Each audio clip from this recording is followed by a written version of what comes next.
Olá, Diniz, tudo bem? Boa noite. Mário Teles, programa Decifrando a Bola, Portal Fala Tricolor e Web Rádio Voz do Repórter. Tirando os gols que foram em contra-ataques, no primeiro tempo, principalmente, o Andrés Gomes teve 6 duelos vencidos contra o Gastão Ávila pelo lado direito ali.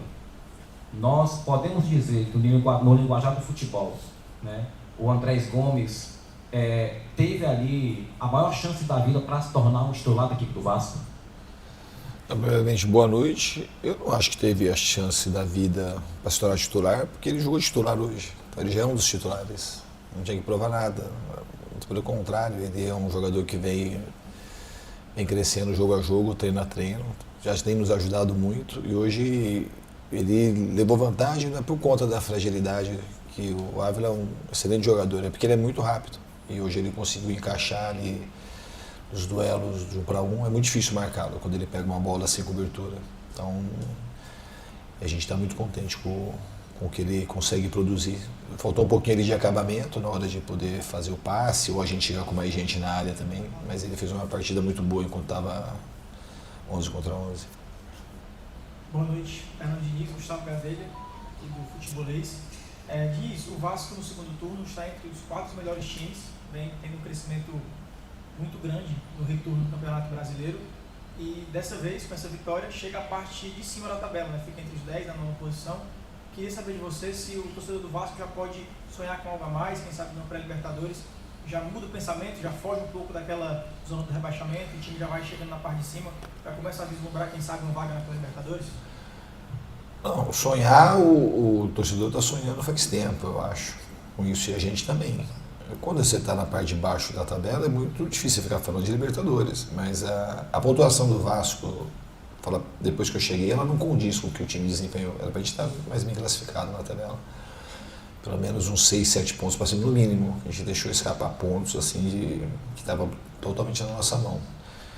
E agora, com o resultado está acompanhando o desempenho da equipe, a gente conseguiu pontuar bem nos últimos, principalmente no retorno.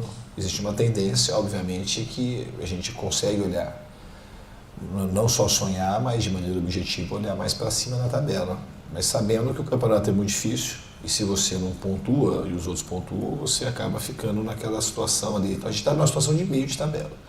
Eu acho que a gente pode olhar não só pela pontuação, acho que pelo que o time desempenha desde o primeiro turno, quando a gente não estava conseguindo vencer, mas jogando bem, o trabalho que está sendo feito, isso faz com que a gente consiga sonhar e se projetar numa posição melhor e sonhar com coisa melhor para o time.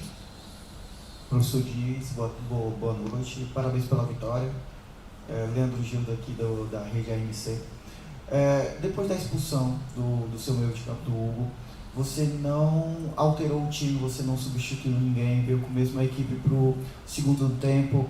Isso foi análise durante a partida dos espaços que o Fortaleza estava dando, por isso que você deixou o mesmo elenco para o segundo tempo, ou isso já veio de um estudo prévio antes do jogo? Tenho que ressaltar também que o primeiro gol foi dado através de um espaço do Fortaleza.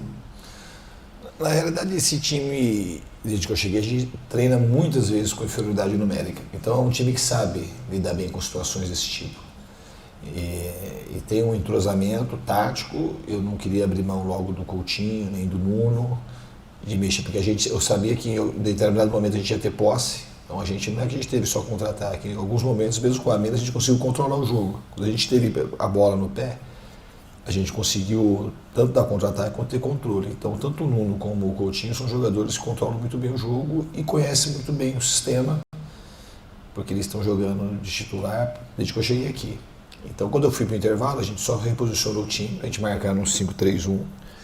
E quando tivesse a bola, a gente tem um pouco de controle. Quando deu uns 10, 12 minutos, já vi que estava ficando, para o Coutinho, estava ficando muito sobrecarregado para ele poder chegar no ataque, ter que voltar e marcar quase como um terceiro volante, e o Nuno também.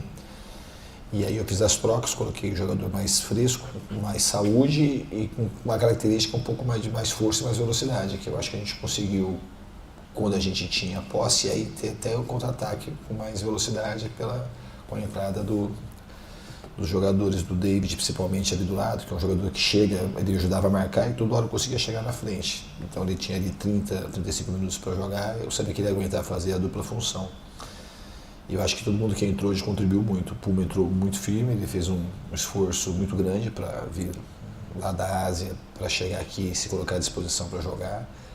Então acho que o time fez, hoje foi uma vitória das mais importantes e das mais difíceis que a gente teve no campeonato.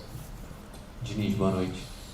Nos últimos jogos você já vinha fazendo alterações no ataque, especificamente com o Verratti, durante o jogo. Assim, ele não vinha ficando até o fim do jogo em algumas partidas. E hoje você fez essa alteração já de cara. A minha pergunta é a seguinte, isso é algo que você pretende usar essa formação ou esse tipo de formação com mais frequência? Ou você vai analisar o uso caso a caso, dependendo da estratégia do adversário, o uso dele ou não? Hoje deve ver esse ataque dessa forma mais vezes. O Verratti é um dos titulares. Hoje, o jogo com uma expulsão não tinha muito sentido ele entrar na partida de hoje, mas ele é um jogador, para mim, extremamente importante. Ele continua sendo nosso grande capitão, nosso artilheiro, e ele é um dos titulares. Não dá para falar que o Verratti é reserva aqui no Vasco.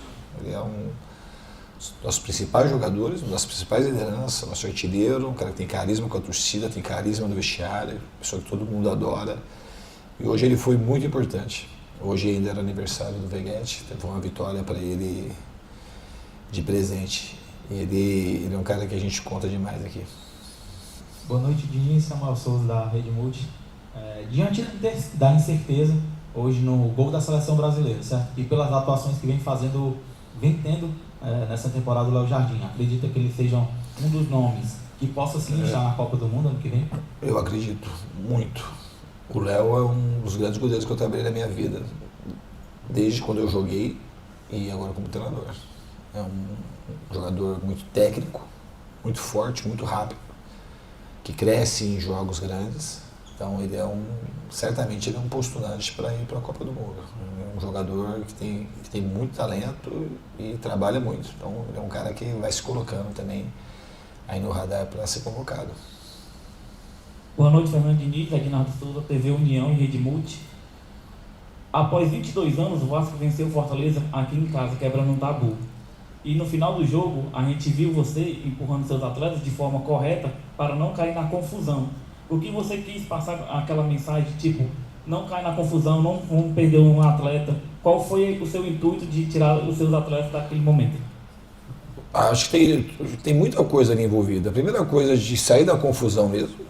Não tem sentido, depois do jogo, a gente ficar brigando.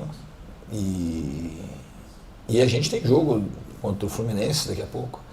Ali para expulsar um jogador, ele fica se aproximando, assim, e o Fortaleza tá numa situação delicada, todo mundo muito nervoso, a gente ganhou o jogo, não tinha por que a gente ficar discutindo com ninguém, e nem ficar se provocando. Então eu queria que eles saíssem dali. Eu acho que os jogadores do Vasco, de maneira geral, tiveram uma postura também muito boa, tanto é que a gente não teve ninguém expulso, a gente conseguiu controlar, os jogadores se controlaram, e depois a gente foi comemorar com a nossa torcida.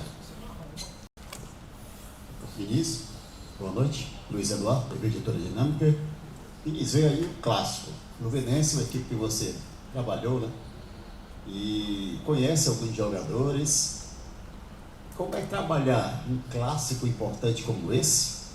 E que lições você traz desse jogo contra o Fortaleza que você pode também aplicar no jogo contra o Fluminense? Acho que é difícil falar de lições. Acho que uma das lições que fica hoje é que a gente tem que ter sangue frio no final do jogo para não ter ninguém expulso.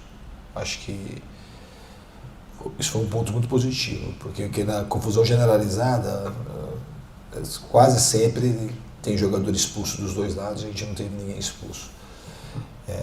Jogar como clássico é sempre difícil.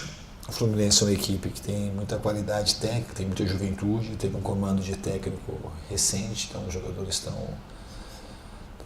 motivados com a chegada do novo treinador, se adaptando, e a gente vai estudar agora. A gente tem jogo só na segunda-feira, a gente tem esses dias para se preparar e procurar fazer o nosso melhor. Diniz, só uma última pergunta ainda sobre o clássico. Você vai ter o retorno do Paulo Henrique, que volta com muita moral da seleção brasileira, apesar do resultado ter sido ruim, a atuação dele, teve gol, enfim.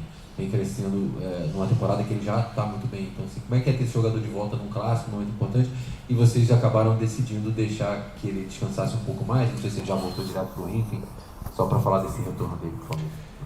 O Paulo Henrique, ele tinha até uma... Se ele não tivesse jogado, se tivesse com a minutagem baixa, ele até viria para cá como o Puma veio. Mas o Puma não jogou na terça, jogou na segunda, então o Puma conseguiu descansar e chegou em condições razoáveis para jogar e acabou sendo muito útil.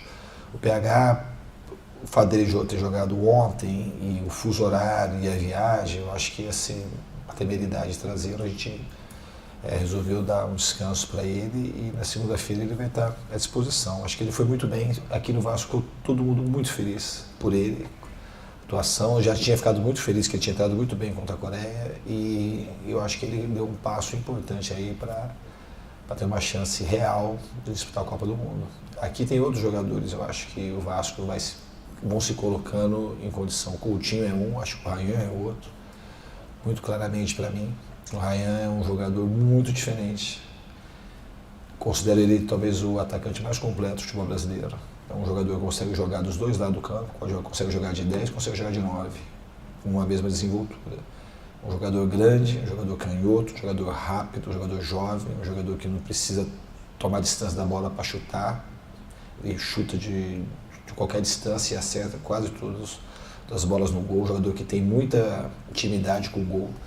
Então ele é um atacante completo. O Ryan é um cara, para mim, que ele merece ser olhado com muito carinho pela seleção. Porque ele é muito talentoso e ele tem um potencial gigantesco.